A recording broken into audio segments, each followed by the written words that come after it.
Olá, pessoal! No vídeo de hoje, nós vamos estudar a difusão transiente. Então, um caso de aplicação dentro da engenharia química bastante importante para a gente estudar esse tema de difusão transiente são os casos de secagem. Então, quando a gente fala de difusão transiente, significa que nos nossos balanços de massa, então, nós teremos acúmulo. Portanto, nós teremos variação de concentração com o tempo. Por isso que a gente estuda, quando estuda a difusão transiente, nós avaliamos vários casos práticos de secagem. Pessoal, então vamos revisar alguns conceitos para que a gente possa avaliar essa parte teórica de difusão transiente, para depois a gente saber como aplicar isso para resolver, encontrar um perfil de concentração e resolver os problemas de secagem, tá? Pessoal, então se vocês lembrarem lá das nossas primeiras aulas, nós dissemos que todos os transportes e, portanto, a transferência de massa, ela é uma relação de causa e efeito. Então, nessa relação, a causa força motriz, ela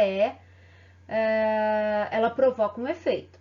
Então, se eu tenho força motriz e no caso de transferência de massa, se eu tenho diferença de concentração, isso vai causar um efeito, que é o transporte de matéria, ou seja, eu vou ter fluxo de massa, certo?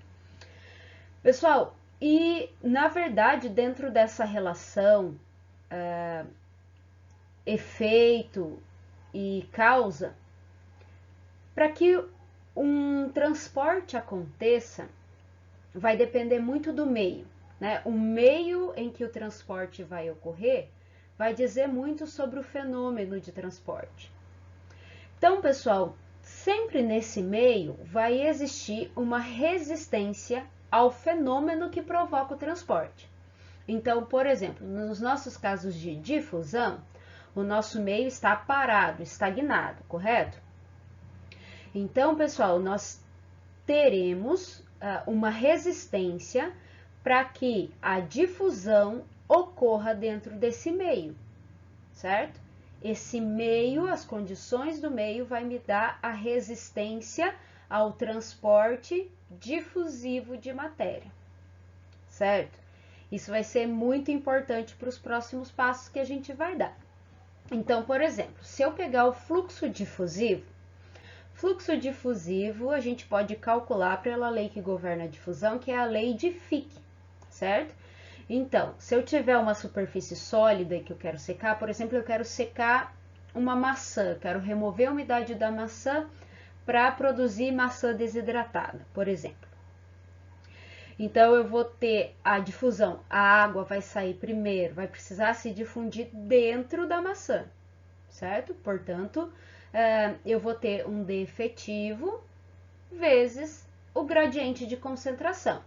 E aí, nós vamos fazer as considerações de fluxo, se ele vai ser unidirecional ou não, certo? Então, se a gente comparar, pessoal, esta equação da difusão com a equação de cima, então, do lado esquerdo eu tenho fluxo de matéria, eu tenho fluxo difusivo, certo? Que é igual ao gradiente de concentração. Nós vimos que o gradiente de concentração é a nossa força motriz, certo? Ou seja, o que sobrou na minha equação vai ser o inverso da resistência ao transporte difusivo. Então, eu posso dizer que o meu D efetivo, ele vai ser o inverso da resistência ao transporte, certo? Então, ele tem essa identidade aqui, né? A nossa difusividade mássica, tá? Então, se eu quiser descrever a resistência à difusão, ao transporte difusivo, vai ser 1 sobre a minha difusividade mássica, certo? Mesma coisa, então, a gente pode avaliar com relação ao transporte convectivo. Então, comparando a equação do fluxo convectivo, vamos avaliar pela origem da lei de resfriamento de Newton, escrita em função da força motriz de diferença de concentração. Então, a gente tem fluxo do lado esquerdo, né? Comparando, é fluxo, nesse caso, convectivo. A gente tem a nossa força motriz, que é uma diferença de concentração. E o que sobrou vai ser o inverso da resistência ao transporte convectivo, certo? Então, eu posso dizer que o coeficiente convectivo, ele é 1 sobre a resistência à convecção. Ou a resistência à convecção é o inverso do coeficiente convectivo de transferência de massa. Então, esse aqui, pessoal, é o nosso HM, é o coeficiente convectivo de transferência de massa. Vamos considerar que nós pegamos uma placa e colocamos ela deitada sobre uma determinada superfície, certo? Então, aqui eu tenho uma superfície, sobre essa superfície aqui, ela foi colocada uma placa, certo? Deitada. E eu quero remover umidade dessa placa, quero remover água. Para isso, eu estou escoando um ar aqui externo a uma velocidade V infinito, numa temperatura T infinito e numa concentração de água aqui, que pode ser 0 no fluido, né? Inicialmente, ou um CA infinito, certo? Então, eu coloquei o meu eixo coordenado Z nessa direção. Então, aqui na base, eu tenho um Z igual a 0. E aqui na espessura dessa placa, eu tenho um Z que vai ser igual à espessura, Z igual a A, certo? Então, a espécie química vai sair de dentro, a água vai sair de dentro da placa e vai para esse meio externo aqui, certo? Pessoal, se eu fizer um balanço de massa nessa superfície Z igual a A, então eu estou pegando só essa superfície aqui de cima e vou fazer um balanço nessa superfície. Então, o balanço na superfície, uma superfície ela não pode conter matéria, certo? A matéria passa por uma superfície. Então, os termos de acúmulo e os termos de geração são igual a 0. Então, só os termos de entrada e de saída que vão ser importantes, certo? Então, eu posso dizer que o fluxo que entra vai ser igual a menos o fluxo que sai igual a 0. Ou o fluxo que entra é igual ao fluxo que sai, certo? Então, vamos avaliar nessa superfície em Z igual a A, como que essa superfície está recebendo essa matéria, a espécie química A, e como ela está perdendo A, certo? Então, a água vai sair desde aqui da base da placa, vai se difundir dentro da placa, porque é um meio estagnado, né? Sólido. Chegou nessa superfície, ela vai ser perdida para esse ar por convecção, certo? Então, difundiu, eu tenho um fluxo de ar difusivo até chegar, a espécie química chegar na superfície Z igual a A. Chegando aqui, esse A é perdido para esse meio que está em escoamento. Então, se tem escoamento, ele vai ser perdido por convecção, certo? Então, se eu colocar aqui no balanço, o que entra, eu vou ter um fluxo de ar difusivo entrando na superfície Z igual a A, vai ser igual ao fluxo de ar convectivo. Então, A está sendo perdido, está saindo da superfície A pelo mecanismo de convecção. Então, se nós escrevermos aqui como a gente calcula, pode calcular a difusão e a convecção, a difusão vai ser calculada pela lei de Fick, então menos um D efetivo, gradiente de CA. Se eu fizer a hipótese de fluxo unidirecional em Z, estou desprezando o que está sendo perdido aqui pelas laterais, então vai sobrar um dCA dZ. Então, lembrando, em Z igual a A, eu estou fazendo o balanço nessa superfície, vai ser igual a um coeficiente convectivo de transferência de massa, já escrevendo a convecção, uma concentração de A nessa superfície aqui é igual a A, menos a concentração de A no fluido que está escoando, ok?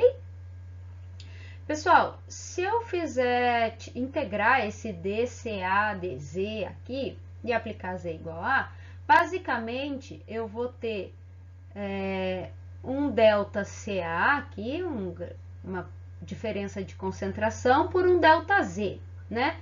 O ΔZ a gente sabe que o Z vai de 0 a A. Então, meu ΔZ seria a própria espessura A, né? Então, estou fazendo isso só para a gente avaliar e encontrar um termo muito importante, na verdade, definir um número adimensional importante que nós vamos usar na convecção. Então, isso vai ser igual ao HM CAS menos CA infinito. Pessoal, eu vou passar esse A multiplicando e o D efetivo dividindo. Então, eu vou ter um ΔA aqui, eu ainda nem vou definir, negativo, né? Vai ser igual a um HM vezes A dividido por D efetivo, o CAS menos o CA infinito. Pessoal, se vocês compararem com o que vocês já estudaram em transferência de calor, lá na transferência de calor transiente, isso aqui, ó, esse termo, lembra vocês de alguma coisa? Então, semelhante ao número de Biot para o calor, nós também temos, então, a definição, através de um balanço de massa na superfície, a definição aqui do número adimensional, que é chamado o número de Biot. Nesse caso, nós estamos avaliando o Biot de massa, então tem o Biot do calor também lá na condução transiente.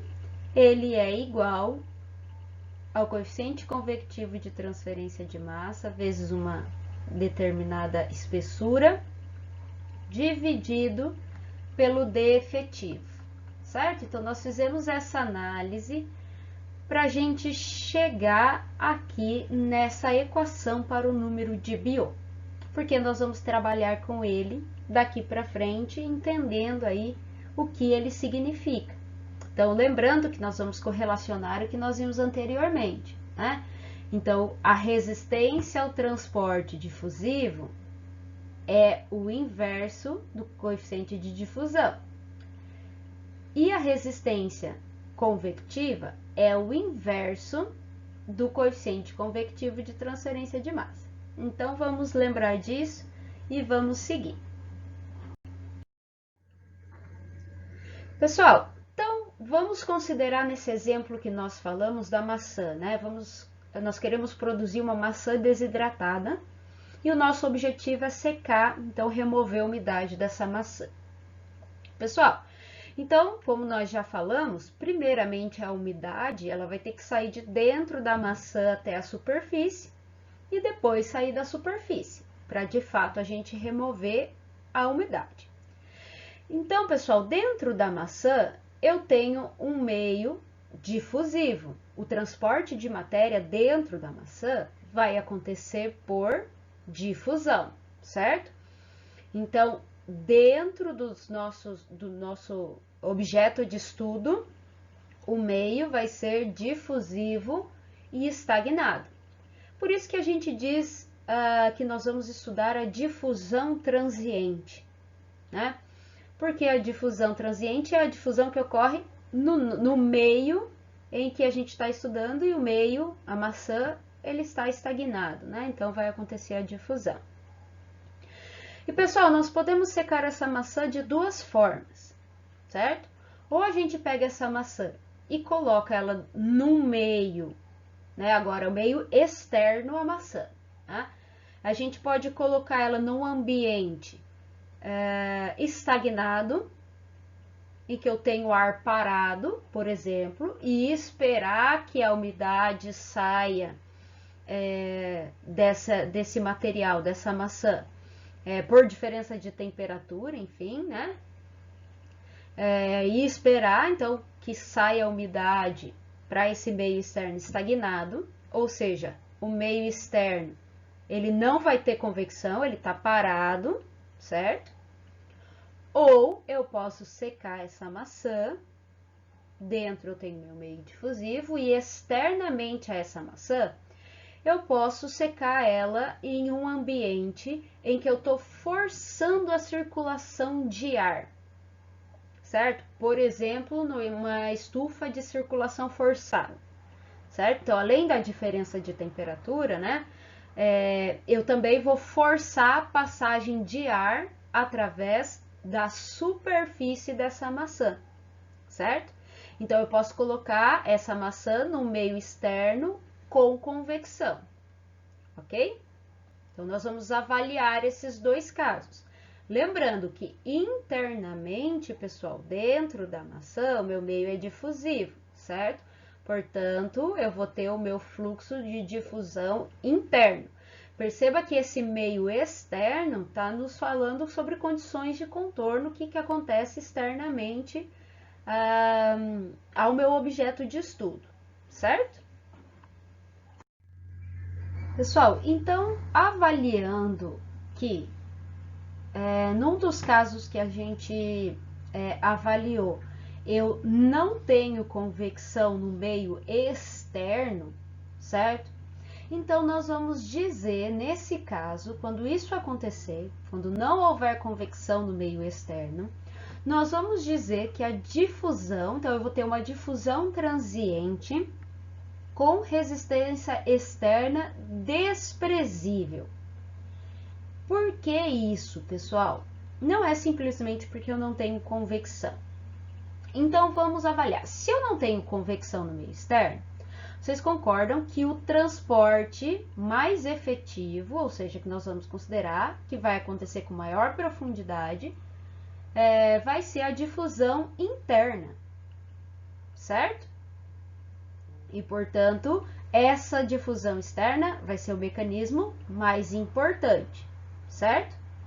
Então, se o mecanismo mais importante é o da difusão, então eu vou ter uma resistência à difusão elevado, certo? Então, se eu tenho uma alta resistência à difusão, o meu D efetivo vai ser muito pequeno, certo? Então, aqui eu tenho resistência à difusão, vai ser o A pelo D efetivo, tá? Então, a resistência à difusão e o D efetivo são inversamente proporcionais. Então, se a resistência à difusão é mais importante, o D efetivo vai ser muito pequeno. Seria como se ele tendesse a zero. Se nós avaliarmos o número de biô de massa, que é uma espessura, coeficiente convectivo de transferência de massa por D efetivo, se o D efetivo tende a zero, o número de biô vai tender a infinito. Agora, quando no meio externo eu tenho convecção, então o transporte mais importante para a transferência global da espécie química vai ser a convecção. Então, nós vamos dizer que esse vai ser um caso de difusão transiente com resistência externa, certo? Então, se a convecção é o mecanismo de maior importância, então eu vou ter uma elevada resistência à convecção. Se a resistência à convecção é elevada, eu vou ter um valor mais baixo de coeficiente convectivo de transferência de massa, certo? Se o coeficiente convectivo de transferência de massa é pequeno, avaliando aqui no número de biô, então, um valor pequeno de HM tendendo a zero, então, se o HM vai tender a zero, o número de biô também vai tender a zero, certo? Então nós precisamos lembrar, pessoal, disso quando nós formos avaliar. Então, Quando a difusão é transiente com resistência externa desprezível, o meu BO tende ao infinito, certo? A resistência externa é desprezível em face à difusão que ocorre no meio interno, no meio que ocorre a transferência de massa, certo? Então, a resistência interna é a governante, que é a resistência à difusão, perante a resistência externa, que é desprezível. Agora, no meio em que eu tenho convecção externa, e, portanto, eu tenho uma difusão transiente com resistência externa, o meu número de BO tende a zero, e o processo que governa a transferência de massa está situado no meio externo em que ocorre a difusão, certo? Então, a resistência interna é desprezível e a resistência governante é externa, é a resistência à convecção. Então, se no caso em que eu tenho resistência externa desprezível, a resistência à convecção é desprezível, então se a resistência à convecção é 1 sobre o meu HM, certo? Se a resistência externa é desprezível, se a resistência externa tende a zero, o meu HM tende ao infinito e, portanto, o número de BO tende ao infinito, certo? É uma outra forma de avaliar. Agora, num caso que eu tenho difusão transiente com resistência externa, eu tenho convecção no meio externo, então a resistência à difusão ela vai ser desprezível.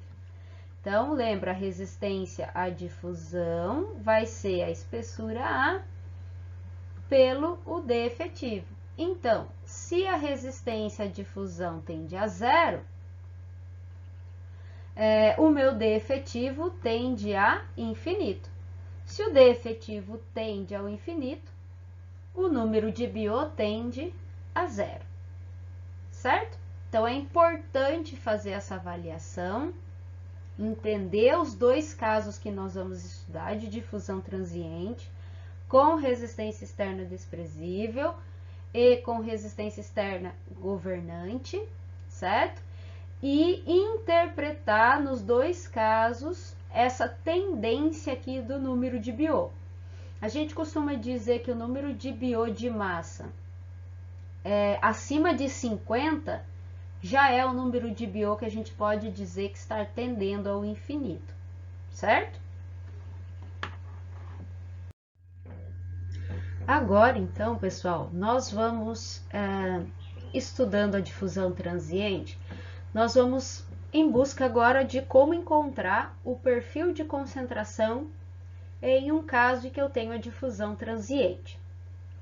Então, mais uma vez, pessoal, na nossa aula, nós vamos estudar a solução analítica, que é essa que nós vamos ver agora, nesse vídeo, e solução gráfica.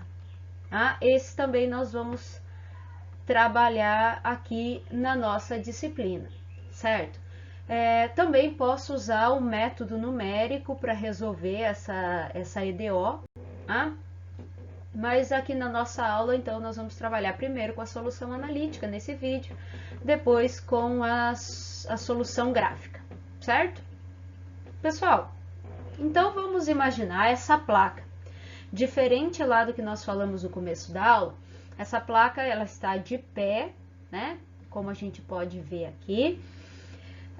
E, portanto, pessoal, essas duas faces aqui maiores da minha placa, elas estão expostas a um ar que está escoando sobre essas faces, certo? Ou, se não tiver um ar escoando, eu tiver um caso de resistência externa desprezível, de qualquer forma, essas duas faces aqui estão expostas ao meio externo, tá? Nós vamos fazer a hipótese de resistência externa desprezível ou resistência externa governante mais para frente, certo? Mas só para a gente entender o caso que a gente quer estudar. Pessoal, como os dois lados, essas duas faces maiores, elas estão expostas ao meio externo, então o que acontece desse lado da face vai acontecer desse lado da face dessa minha placa. Ou seja, eu tenho simetria, tá? Então, se existe simetria, eu posso colocar o meu eixo coordenado bem no centro dessa placa, certo?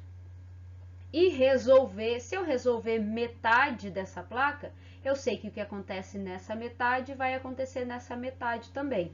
Então, essas duas faces laterais aqui da placa, elas estão expostas ao mesmo meio, tá? Tudo que acontece de um lado vai acontecer do outro.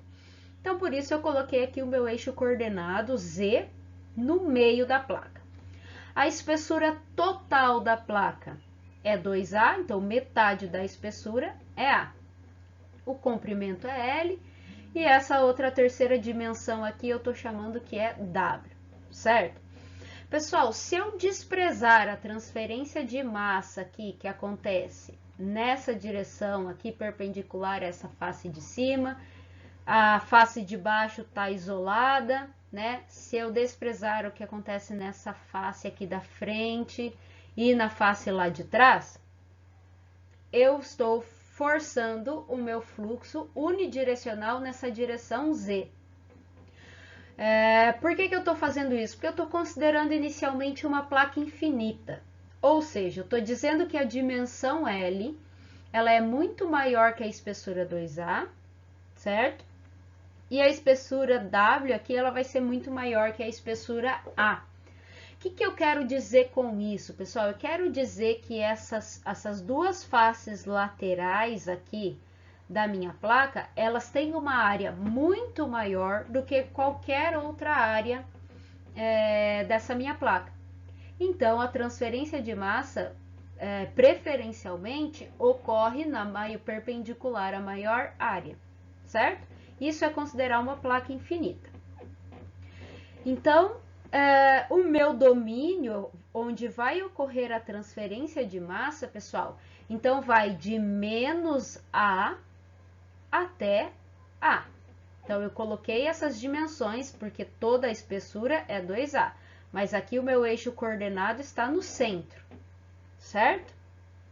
Então, a transferência de massa ocorre dos dois lados. Porém, eu posso usar uma condição de simetria e resolver apenas metade da placa e dizer que na outra metade acontece a mesma coisa. Então, vamos fazer as nossas hipóteses para esse problema, tá? Inicialmente é uma placa, então nós vamos dizer que as coordenadas são cartesianas. Então, agora nós queremos estudar regime transiente, então eu tenho acúmulo, então eu tenho variação de CA com o tempo. Eu não tenho reação química nem homogênea nem heterogênea. Então, o meu RA, se eu não tenho reação homogênea, o meu RA 3 linhas é igual a 0. Eu não tenho condição de reação química lá na minha condição de contorno também. A placa, eu estou dizendo que a placa é infinita. Portanto, eu quero dizer que a difusão vai ocorrer preferencialmente em Z. Então, eu vou ter uma difusão unidirecional em Z. Eu vou dizer que no sólido, pessoal, a convecção ela é muito menor que a difusão, certo? Dentro do sólido, certo? Ou seja, dentro do sólido eu vou considerar apenas o mecanismo difusivo, certo? E outra hipótese que eu vou considerar que as propriedades físicas são constantes para que o nosso D efetivo, a difusividade nessa placa, da espécie química A nessa placa, seja constante, certo? Então, esse é um caso clássico de secagem. Vamos supor que eu quero remover água dessa placa aqui que eu tô querendo secar, tá?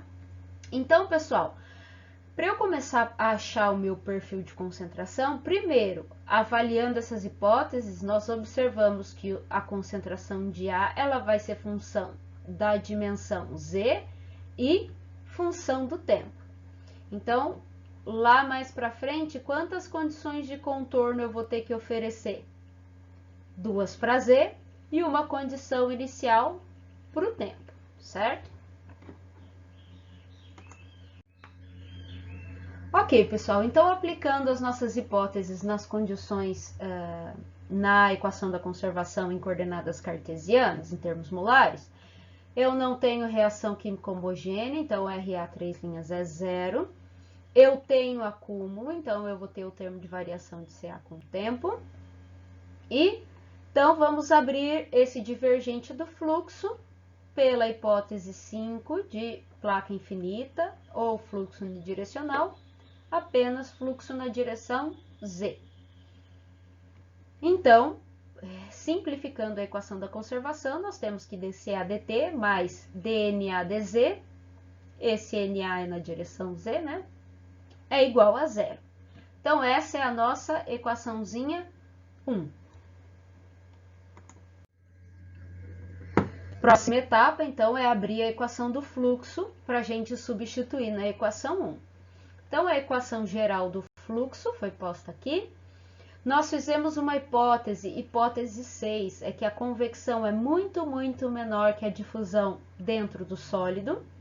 Então, nós vamos pegar toda essa parte, essa contribuição convectiva do fluxo e vamos zerar. Então, se eu vou considerar dentro do sólido apenas a difusão. É o perfil de concentração difusivo dentro do sólido que eu quero encontrar. Certo? Então, a equação do fluxo final vai ser menos D efetivo dCA dZ, abrindo esse gradiente de CA apenas na direção Z. Essa é a nossa equação 2. Então, antes da gente seguir, vamos fazer mais uma hipótese importante. Então, primeiramente, nós vamos encontrar um perfil de concentração para um caso de difusão transiente com resistência externa desprezível. Ou seja, lá no meio em que essa placa foi colocada, no meio externo, aqui no meio externo, tá, pessoal? Externo à placa, eu não tenho convecção, certo? Não há convecção. Não tem nenhum fluido escoando. Essa placa foi colocada no meio estagnado, certo? Então, a resistência externa é desprezível face à difusão que ocorre no meio. Esse meio em que ocorre a transferência de massa, que é justamente o que nós estamos resolvendo, né? Onde a gente vai ter o perfil de concentração transiente, certo? Então, a resistência está na difusão, internamente ao sólido.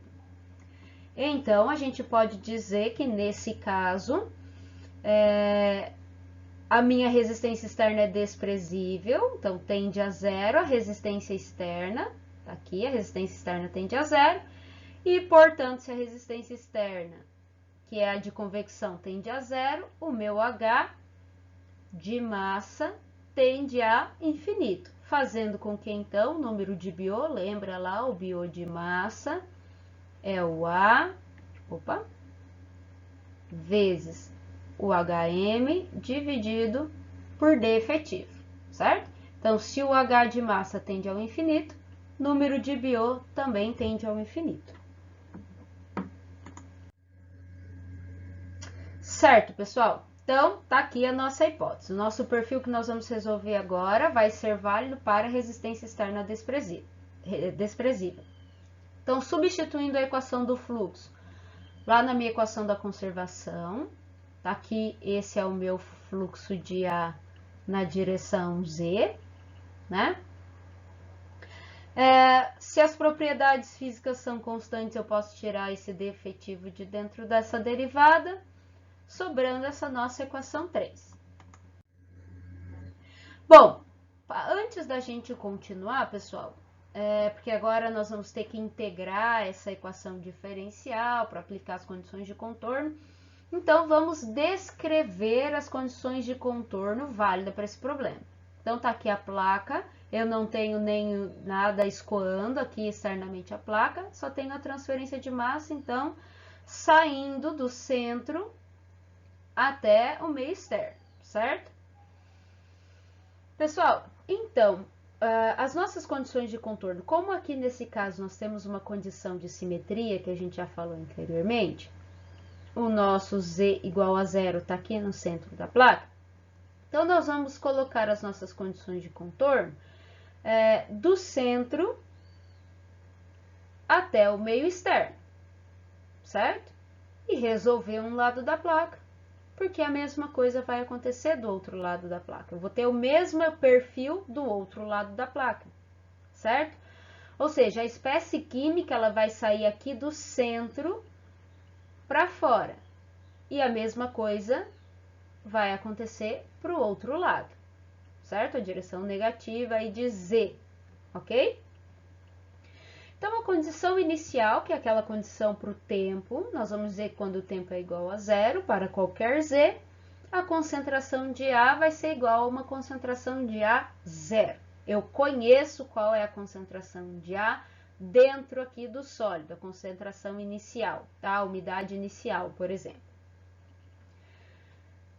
E a condição de contorno 1, então, quando Z é igual a zero, então Z igual a zero, eu estou no centro dessa placa, tá? Então, em Z igual a zero, para qualquer tempo.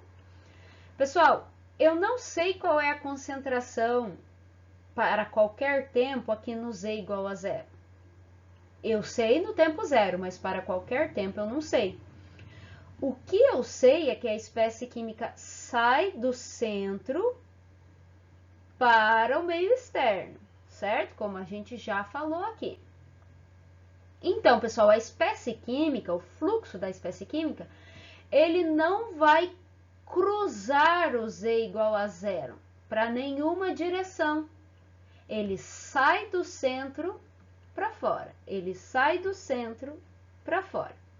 Ou seja, eu posso dizer que aqui em Z igual a zero, no centro da placa, o fluxo é igual a zero. Se eu tenho apenas o fluxo difusivo e o D efetivo é diferente de zero, obrigatoriamente, senão não tem difusão, né? Eu posso dizer que o meu dCA/dZ em Z igual a zero vai ser igual a zero, que é uma condição clássica chamada condição de simetria, certo? E a condição de contorno 2 vai ser quando Z for igual a A para qualquer tempo. Então, ali na superfície, pessoal, eu vou ter uma concentração de equilíbrio, que a gente pode usar alguma correlação termodinâmica aí para a gente saber qual é essa concentração, certo? Mas é importante que, por exemplo, quando eu vou estudar um caso de secagem, eu sei qual é a concentração que eu quero chegar, o quanto de umidade eu quero remover. Então, basicamente, vai ser essa concentração de equilíbrio na superfície em Z igual a A. Pessoal, então, para facilitar os nossos cálculos daqui para frente, nós vamos adimensionalizar a nossa equação da conservação, certo? Então, nós vamos transformar a nossa concentração em uma concentração adimensional, que nós vamos chamar de θ, certo? Então, o nosso θ é a nossa concentração adimensional. Então, o meu θ de A, da espécie química A, se eu preciso adimensionalizar, eu vou ter que correlacionar concentrações, certo? Para cortar a unidade. Então, eu vou dizer que esse θA vai ser o CA, ou seja, exatamente o que está variando com Z e com o tempo, que é o perfil, a equação para ele que eu quero achar, menos a concentração de equilíbrio, que é aquela que está lá na superfície, eu vou dividir pela concentração inicial no tempo zero, menos a concentração de equilíbrio, certo? Então, eu vou fazer essa correlação. E agora, eu quero transformar esta equação da conservação em função do θA. Então, percebam, eu sei quem é θA, então eu posso passar CA menos CA de equilíbrio, para o outro lado multiplicando aqui, certo? Eu sei que CA, esse CA é função de Z do tempo, é igual a θ vezes CA menos CA estrela. Esse CA estrela que estava negativo passa somando para o outro lado, certo? Pessoal, então percebam que a minha equação da conservação, eu não tenho CA. Eu tenho a derivada primeira de CA com relação ao tempo e a derivada segunda de CA com relação a Z. Então, eu vou pegar a minha equação do θ, vou derivar ela uma vez com relação ao tempo, para ver a relação de dCA dt com dθ dt, e vou derivar duas vezes com relação a Z, para ver qual é a relação da derivada segunda de CA com Z com a derivada segunda de θA com Z, certo? Então, esse θ, pessoal, que aparece aqui, foi omitido A, mas lembrem que é da espécie química A que nós estamos resolvendo, certo? Então, fazendo a derivada primeira, né, de CA com o tempo, então, CA é função de t, o θ também vai ser função de t, então vai ficar dCA dt é igual, esse termo que é constante, multiplicando a derivada primeira de θ com t. Essa soma aqui, esse termo é constante, né? Com relação ao tempo. Esse CA estrela é uma concentração conhecida, certo? Então, ela é constante. Então, eu posso dizer que o meu dθ dt é dCA dt, passa esse termo para o outro lado dividindo, 1 sobre CA0 menos CA estrela, certo? Ou deixar dessa forma aqui, dCA dt, essa é a relação entre dCA, a derivada primeira de CA com relação ao tempo e a derivada primeira de θA com relação ao tempo. Fazendo o mesmo processo, então, fazendo a derivada segunda de CA com relação a Z, derivada segunda de CA com relação ao Z, vai ser CA0 menos CA estrela, derivada segunda de θA com relação a Z, certo? CA estrela constante mais uma vez, ok? Então, pessoal, lá onde aparecer agora na minha equação da conservação, onde aparece dCA dt, eu vou substituir pela relação que a gente achou com relação ao θA dt, certo? E onde aparece a derivada segunda de CA com Z, eu vou substituir pela relação que a gente achou do dθ dz, derivada segunda de θA com Z, certo? Chegando nessa equaçãozinha aqui. Então, CA0 menos CA estrela está aparecendo dos dois lados multiplicando, eu posso cortar, certo?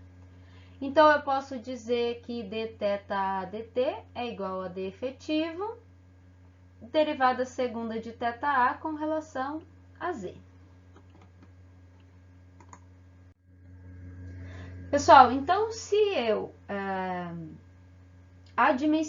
adimensionalizei a equação da conservação, antes de integrar e aplicar as condições de contorno, eu também vou ter que adimensionalizar as minhas condições de contorno, porque agora eu vou resolver a equação função de θ, certo?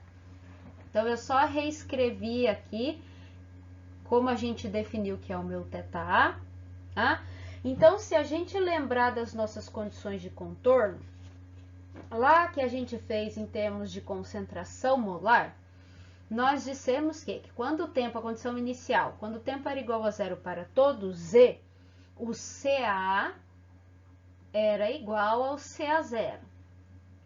Então, se eu pegar essa equação do θA e substituir o CA por CA0, quanto que vai resultar no θ? Vai resultar em θ igual a 1, certo?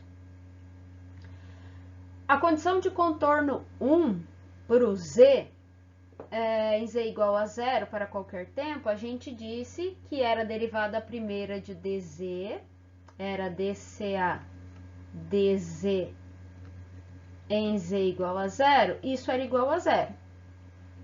Então, nós podemos dizer que vai ser, fazendo a derivada primeira do θ também, né? Derivada primeira, nós vamos passar esse CA zero lá multiplicando. A derivada primeira é CA zero menos CA estrela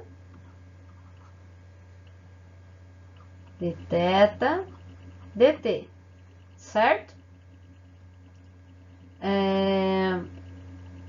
A constante já foi embora, tá? Então, eu estou dizendo que isso aqui na condição de contorno, em z igual a, dz, né?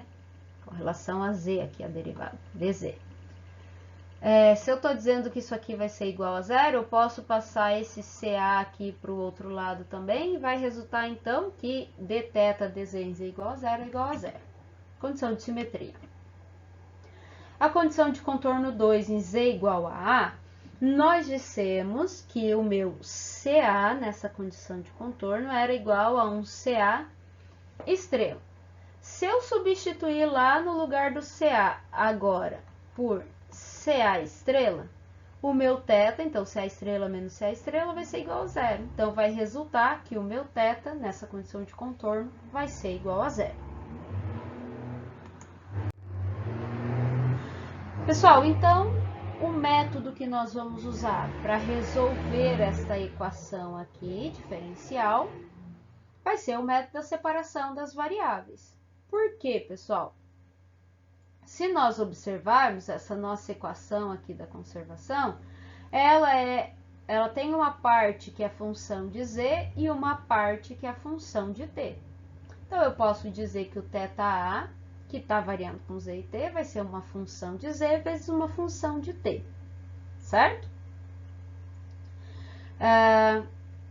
Então, se a gente derivar, lá eu não tenho θA, eu tenho a derivada do t com relação ao tempo, a derivada do θ com relação ao tempo e a derivada do θ com relação a z, derivada segunda. Então, olhando para esta equação aqui, se eu fizer a derivada primeira desse θA com relação ao tempo, ou seja, a função de z é constante, psi, vezes a derivada do tempo, que é o beta, função beta, dt. E agora, fazendo a derivada segunda com relação a z, então, o beta, que é a função do tempo, é constante. Então, a derivada segunda de θ com relação a z vai ser igual a beta, derivada segunda de psi, que é a função de z, por dz. Certo? Muito bem, pessoal. Então, o que eu posso fazer? Vir aqui na minha equação da conservação e substituir isso aqui que a gente acabou de fazer. Então, lá no lugar de dθ dt, eu vou substituir por psi de beta dt. E lá no lugar da derivada segunda de θ com relação a z, eu vou substituir por beta derivada segunda de psi com relação a z, conforme foi colocado aqui. Separando as variáveis, tá? Eu vou deixar de um lado só a função de psi, do outro só a função de beta. Então, eu passei esse psi dividindo aqui para o outro lado e o beta de efetivo dividindo ali do outro lado, certo? Pessoal, então percebam, vamos avaliar a equação que a gente acabou de obter aqui. Eu estou dizendo que uma função do tempo é igual a uma equação que é função apenas de z. Então, eles são essas equações que está nessa igualdade são funções de variáveis diferentes. Então, eu só posso dizer, isso aqui só pode ser verdade quando essas equações forem iguais a uma constante. Certo? Então, eu coloquei aqui a minha constante, tá? Ao quadrado, porque depois a gente vai achar as raízes. E dessa vez, diferente do que a gente fez lá no bidimensional, eu coloquei menos uma constante. Por quê, pessoal? Se a gente olhar agora lá para a nossa placa, que é o nosso volume de controle, eu sei que lá dentro a concentração está diminuindo e não aumentando dessa vez, certo? Então, como CA diminui com o tempo, nós inserimos esse sinal negativo aqui.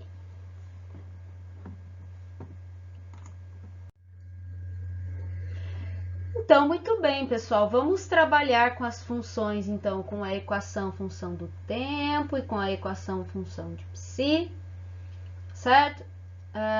Só rearranjando aqui, né, as equações.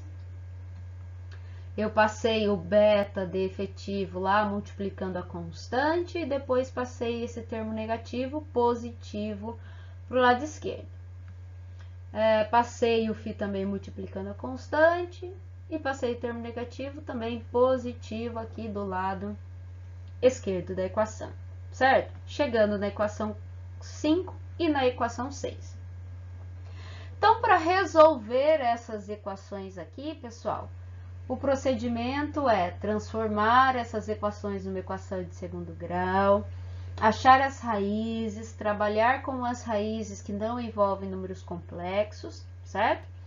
Então, agora eu já vou passar a solução para vocês da equação 5 e da equação 6. Então, tá aí, a solução da equação 5, e semelhante ao que a gente fez lá na análise bidimensional. Então, o beta-t vai ser C1 exponencial de menos d efetivo lambda ao quadrado t. E o psi, função de z, vai ser um C2 seno de lambda z mais C3 cosseno de lambda z. Bom, se lembrando, o meu θ é a função de z vezes a função do tempo, então, que está aqui, né, já estava escrito, eu posso substituir essas soluções aqui na minha equação do θ, certo? Então, vai ser a multiplicação dessas duas soluções. Percebam aqui, pessoal, que nessa solução eu tenho C1, que está multiplicando uma C2 aqui e que está multiplicando uma C3 aqui. Então, C1 vezes C2 vai ser igual a uma constante de qualquer forma, certo? Então, eu vou chamar esse C1 vezes C2 de B, e o C1 vezes o C3, eu já vou chamar, vai ser uma constante também, vai resultar numa constante, eu vou chamar de A, certo? Então, pessoal, a nossa equação geral para o perfil adimensional de A transiente está aqui na nossa equação 7.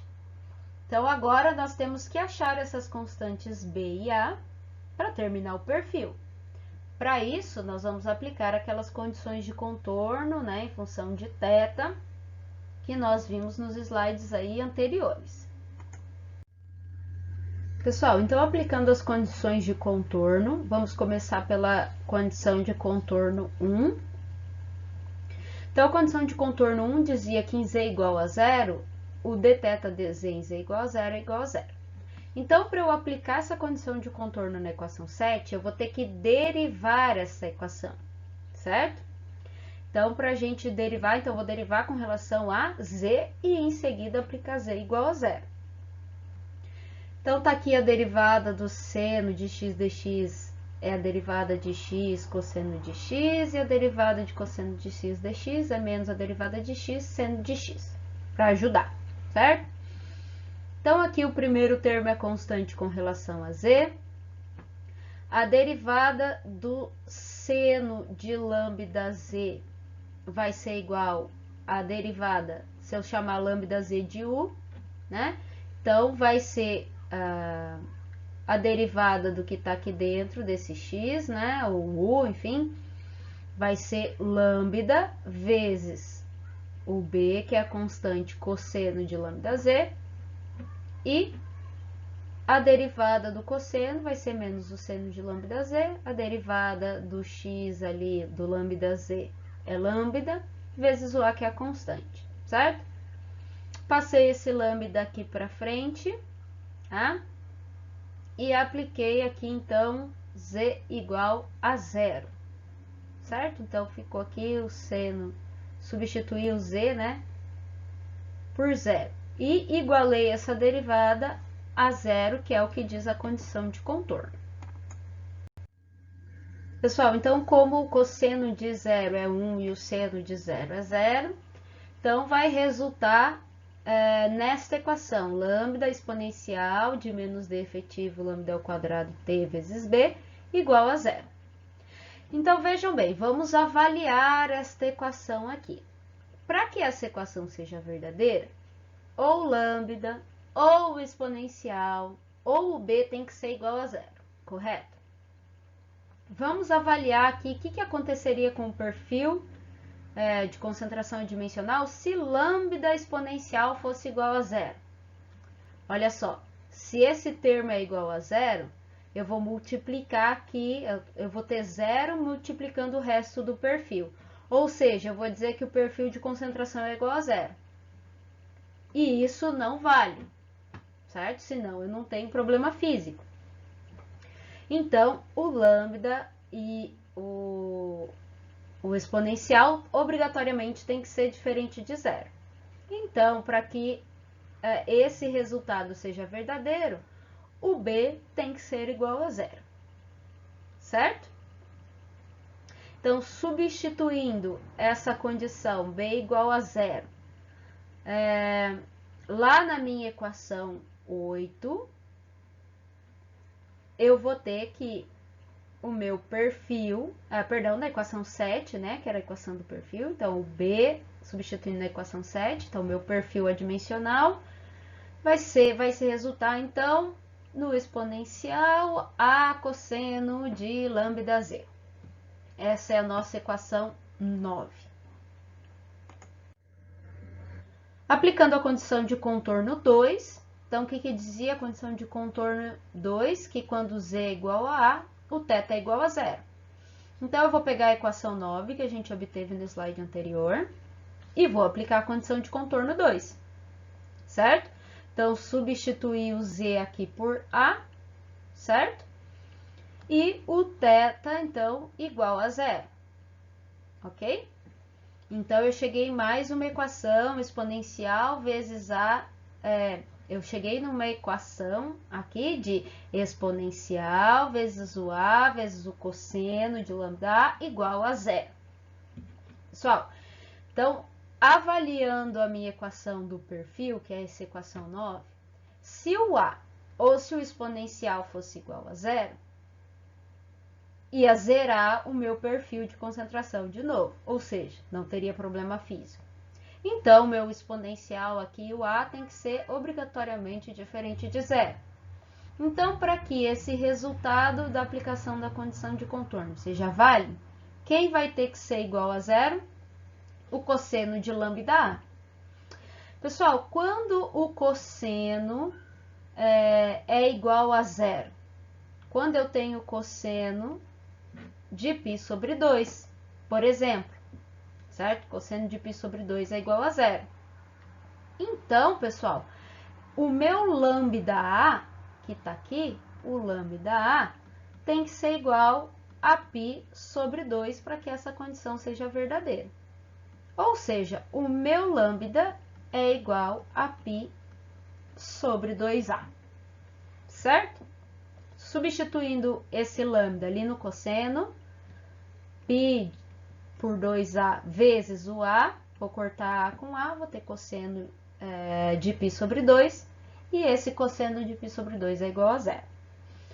Porém, pessoal, não é apenas o cosseno de π sobre 2 que é igual a zero. Isso vai acontecer sempre quando eu tiver, então, por exemplo, quando o meu lambda for, ou quando eu tiver cosseno de 3π sobre 2, 5π sobre 2, né? Então, se o meu lambda for 3π sobre 2A, vou cortar lá A com A, quando substituir aqui no cosseno, vai ficar cosseno de 3π sobre 2, que é igual a zero. E assim por diante, pessoal. Então, eu tenho várias situações em que esse cosseno é igual a zero, certo? Então, isso vai me resultar num resultado, vai me resultar no resultado, é ótimo, né, pessoal? O resultado disso vai ter que ser um somatório, porque eu vou ter uma solução para cada um desses resultados de cosseno igual a zero. Então, pessoal, eu posso, para respeitar a condição de cosseno igual a zero, eu posso dizer que o meu lambda vai ser um lambda função de um n, certo? E aquela condição de cosseno igual a zero vai ser realizada quando o meu lambda for 2n mais 1 π sobre 2a. Esse n vai ser números inteiros, né, que pode ir de zero, então n igual a zero, até infinito.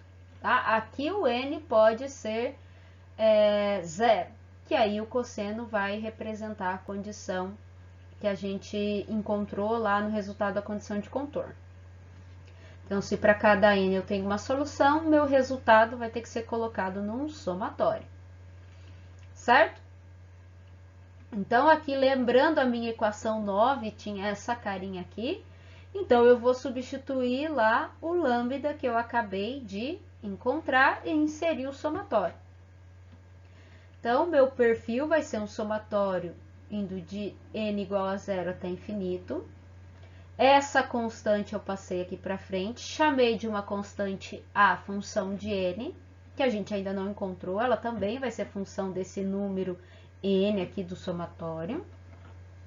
O cosseno de lambda, tá aqui, né? Isso aqui é o nosso lambda n. Cosseno de lambda z, então vezes z, e o exponencial. Exponencial de d efetivo, lambda ao quadrado. Então, 2n mais 1 ao quadrado, 2 ao quadrado, 4, a ao quadrado, π ao quadrado, que está aqui, vezes o t, que está aqui, certo?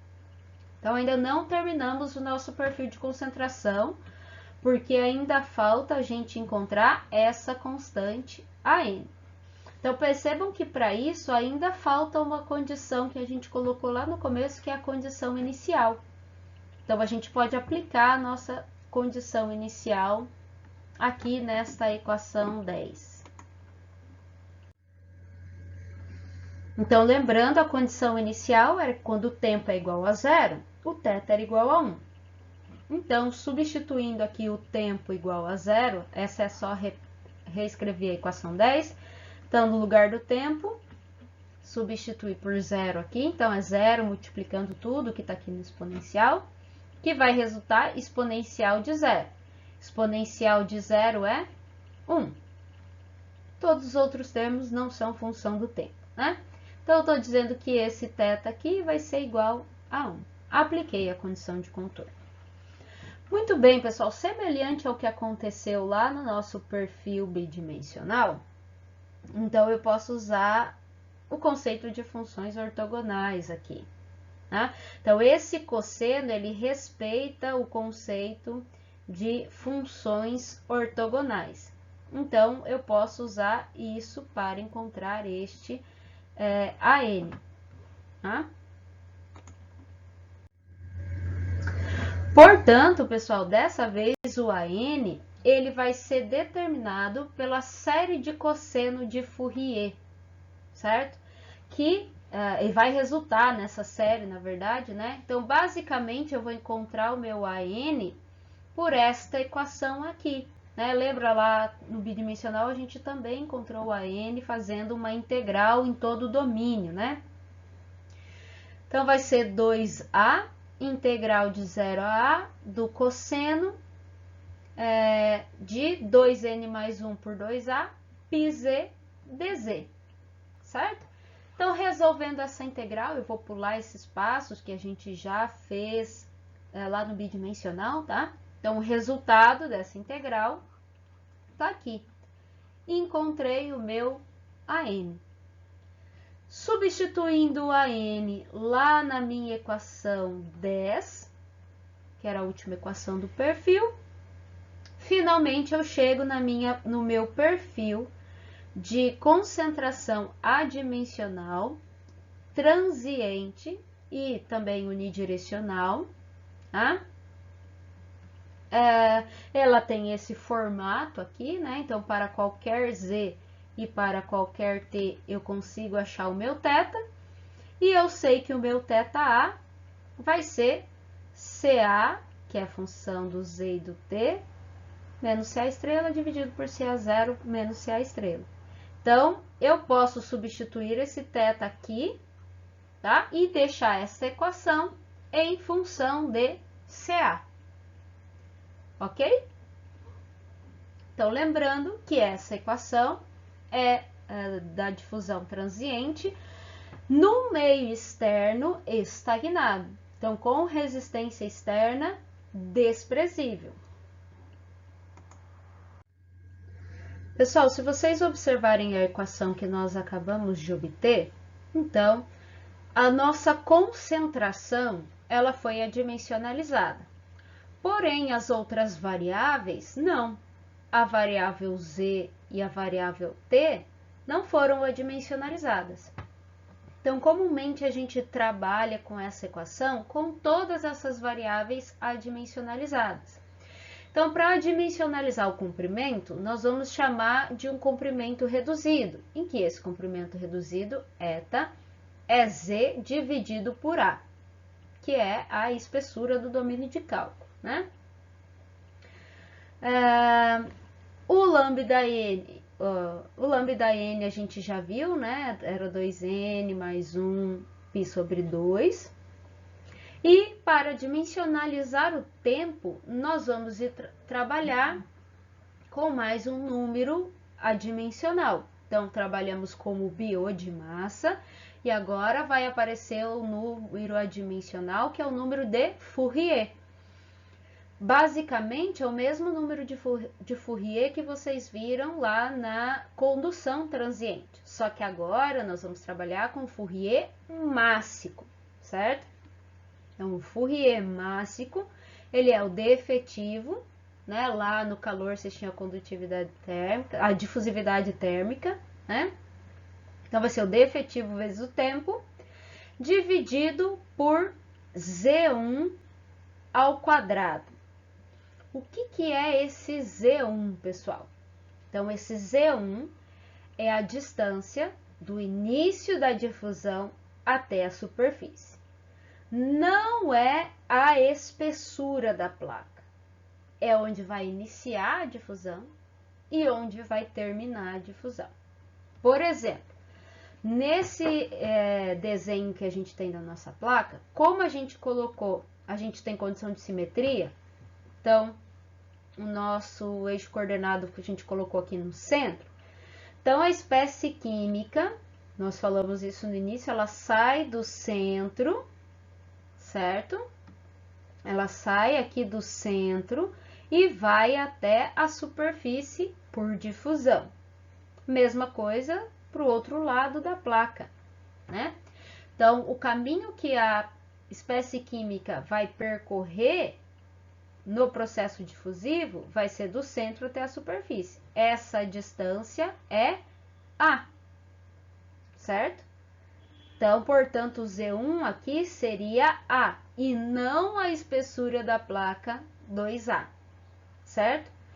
Ai, professora, mas vai ocorrer casos diferentes? Sim. No começo a gente colocou, lembra, uma placa que estava deitada sobre uma determinada superfície. Então, percebam que essa superfície aqui está isolando essa parte de baixo, né, para a transferência de massa, fazendo com que só essa face aqui de cima esteja exposta.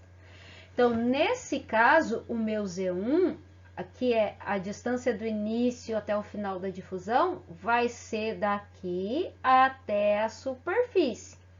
Certo? Aí sim vai ser a espessura total da placa, que por coincidência a gente também chamou de A, certo?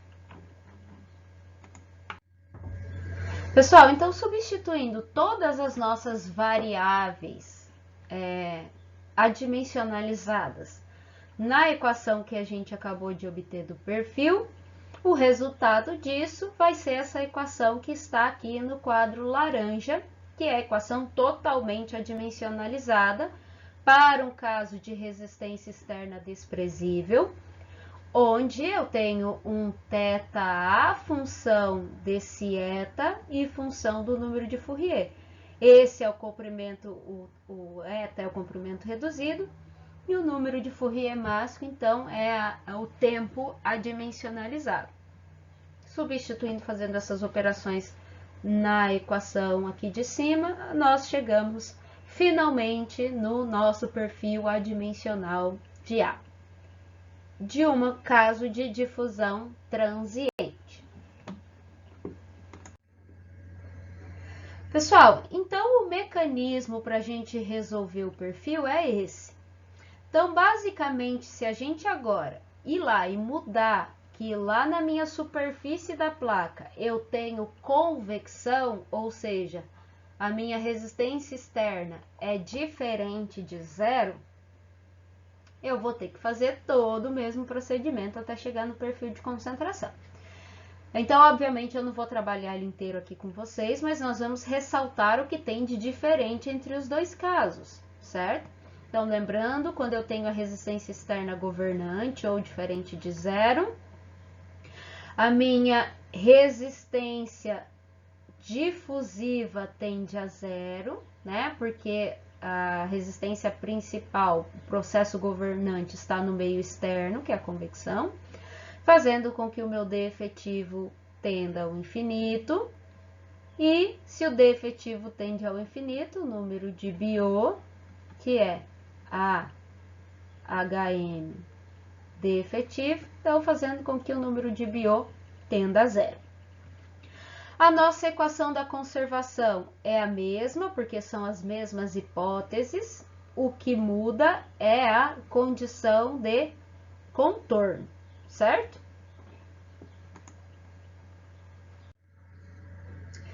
Então, aqui nas condições de contorno, pessoal, nós vamos escrever agora para um caso de resistência externa diferente de zero. Tá? Então, agora eu tenho a mesma placa, eu tenho a mesma condição de simetria, só que externamente à placa eu tenho o ar escoando com uma determinada velocidade, uma determinada temperatura e uma determinada concentração de ar no fluido que está escoando aqui fora, fazendo com que no meio externo haja convecção, certo? Então, vamos escrever as condições de contorno apropriadas. Então, a condição de contorno inicial, a condição inicial, né, para o tempo, então, no tempo igual a zero, para qualquer z, eu vou conhecer qual é a concentração de ar ou a umidade nessa placa no início do processo. Então, eu vou chamar de um C a zero. A condição de contorno 1 em z igual a zero vai ser a mesma condição de simetria, certo? Porque eu coloquei o meu z aqui no centro da placa, então dCA dz e z igual a zero vai ser igual a zero. Agora, pessoal, a condição de contorno 2 em z igual a A é diferente do caso anterior. Agora eu tenho convecção na superfície. Então, pessoal, é aquele caso que a gente fez lá no início da nossa aula de hoje. Então, eu vou pegar essa superfície aqui em z igual a A e vou fazer um balanço de massa nessa superfície. Então, essa superfície está recebendo a espécie química A por difusão e esse A está sendo perdido para esse ar externo por convecção. Então, o que entra por difusão é perdido por convecção. Então, no balanço na superfície, eu não tenho os termos de geração, nem de acúmulo, nem de geração, né? Porque uma superfície não pode conter matéria. Então, eu posso dizer que a entrada é igual à saída. Então, o que entra por difusão é perdido por convecção, certo?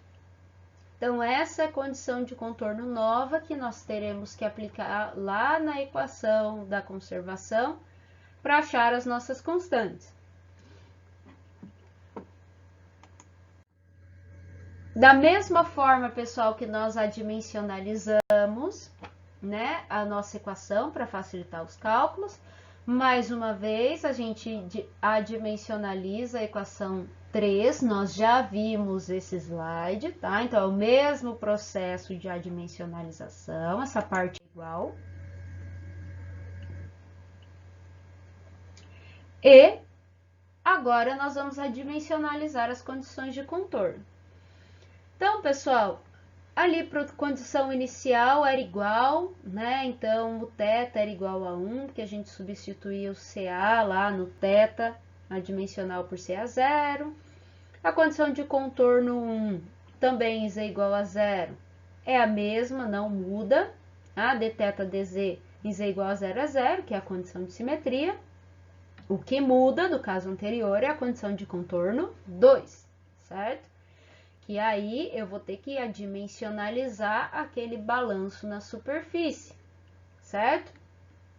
Então, veja bem, substituir o meu dCA dz em z igual a 0 pelo dθ dz em z igual a 0.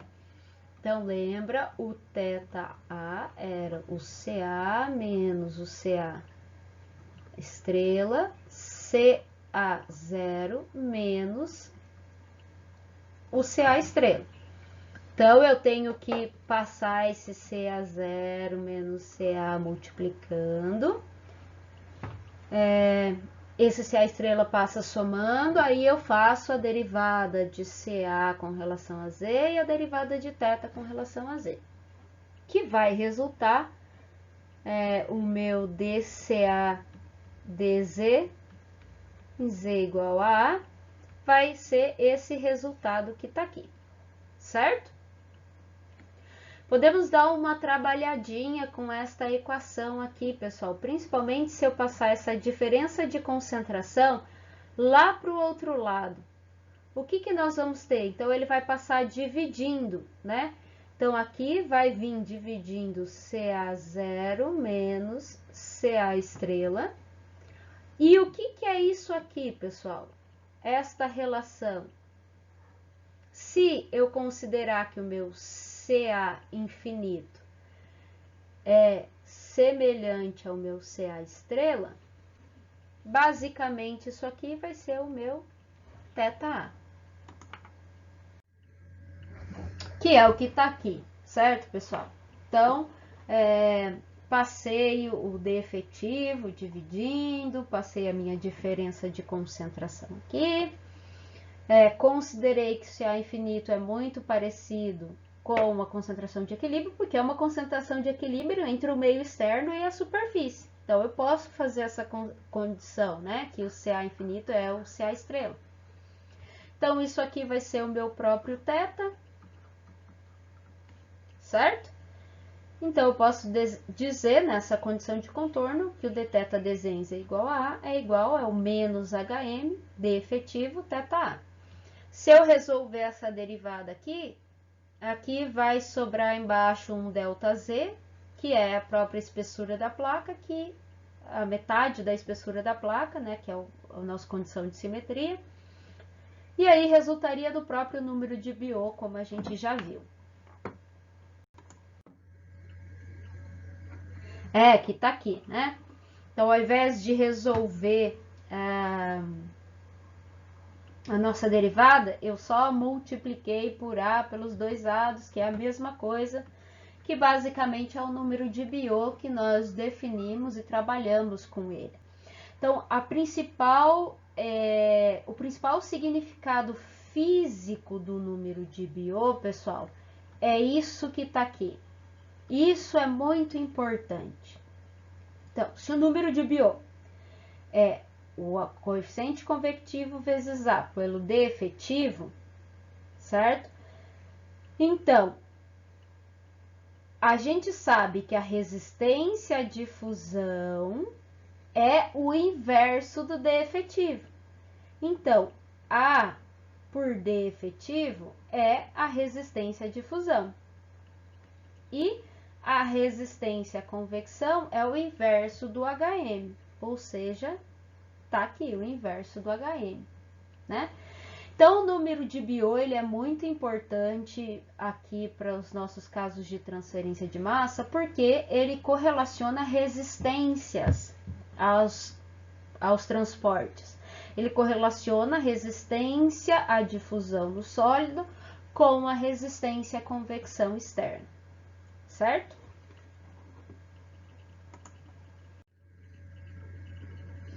Muito bem, pessoal. Então, fazendo o mesmo processo, aplicando as condições de contorno, aplicando o método de separação das variáveis, adimensionalizando Z da mesma forma, adimensionalizando o tempo da mesma forma, nós chegaremos nessa equação do quadro laranja para o perfil adimensional de concentração de A para um caso de resistência externa diferente de zero.